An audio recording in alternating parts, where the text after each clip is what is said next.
What's the overall learning curve, would you say, for the platform as a whole? In other words, what's the easiest way to train new users just to get them up to speed with how the platform works? That's a great question. The biggest feedback we get from customers is how easy Rise Vision is to use and that it's super easy for non-technical users to get in there and create content and to push that content to their displays. It's really one of those reasons that people continue to choose Rise Vision because it's built for everyone, not just IT or technical people. But in terms of training, we make it super easy to use and intuitive.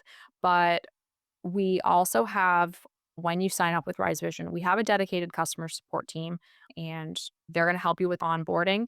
And then we also have regular online training sessions. So every week, there is a live training session, with our support team, and they go through all of the basics. We also have a help center that's full of articles, with videos to get going.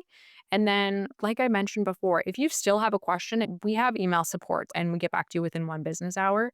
So, it's really easy for people to get going because there's just so many layers to that support.